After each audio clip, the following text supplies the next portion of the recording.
Still on the front. He was very unlucky to lose at Manchester last week before an enormous crowd of 36,000. And now you can see the sort of crowds here for this final in the centre of the city of Birmingham as well. This has been the trend of this series. The riders responding very, very well indeed. And Phil Thomas has done extremely well to hang on to this lead from the day he won in Bristol, which now seems last year, but of course was just 5 Mondays ago.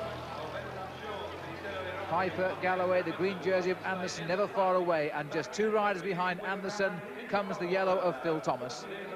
Thomas, a rough-riding Liverpudlian, he's a very tough man. He won't give up his lead easily now, that's for sure. So Phil Galloway leads the field through. Piper in 2nd place, Anderson in 3rd place.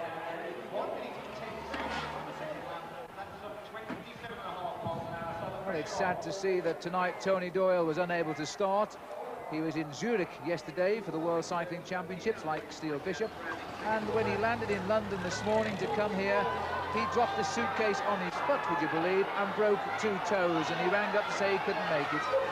And Doyle, of course, the former world champion of 1980, was the winner of this race in Nottingham 2 weeks ago. Well, a very fine piece of riding at the moment by Phil Galloway. Sid Barras, last week's winner, now in 2nd place. Taste for victory, no doubt.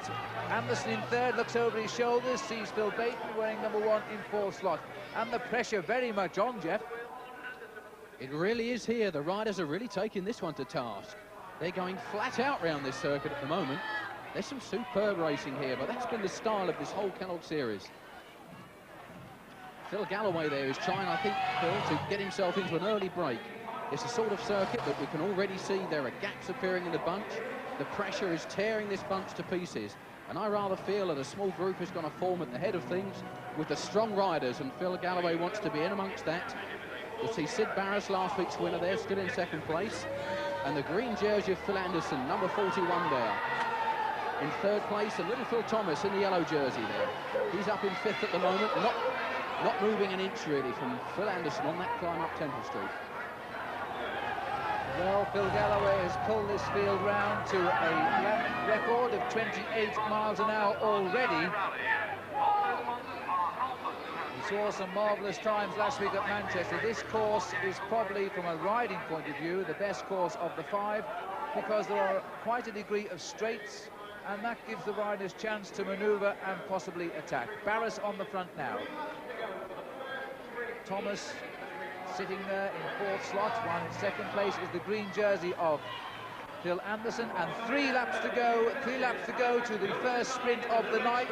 Now, to explain these King of the Sprint competitions, the first 4 riders to cross the line in 3 laps time earn 5, 3, 2 and 1 points, and that goes on a cumulative basis overall for the series, and this will be the 13th sprint since the series began in Bristol. The overall situation at the moment is that Phil Anderson leads with 37 points, Alan Piper is 2nd with 23, and Steele Bishop is 3rd with 15.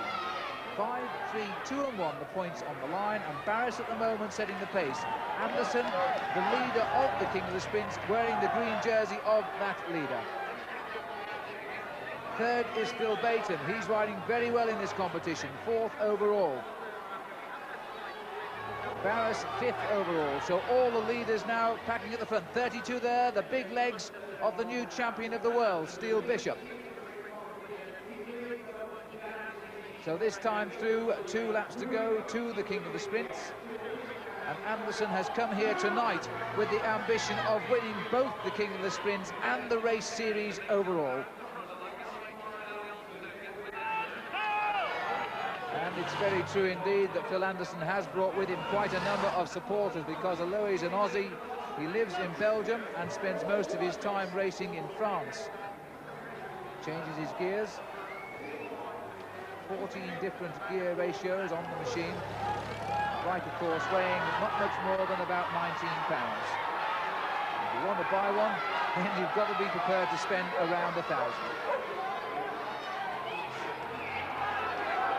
So a determined face there of Phil Anderson, tailed very closely by the British circuit race champion, Bill Bayton. And he's the local boy, very much so tonight. He comes from Kidderminster. He has an enormous amount of support here. The Staffordshire engine, as they call him, has come home on the final night of the Kellogg's Championship. And this time round will be the sprint lap, so 1 lap to the sprint. And there goes the hooter.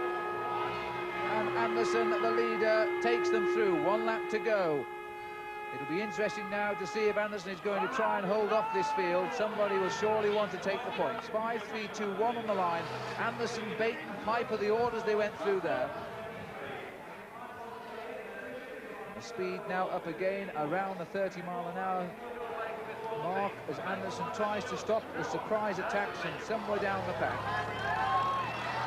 Up Temple Street again, a sharp left at the top of his climb. Then a flick to the right, and Anderson giving it all up here, and Piper goes on the right. Anderson looks over to see where the trouble is coming from. Alan Piper of Australia, second in this sprint competition, goes into second place. Anderson knows now he's got his hands full once again from this Australian. Piper was so dominant last week in Manchester.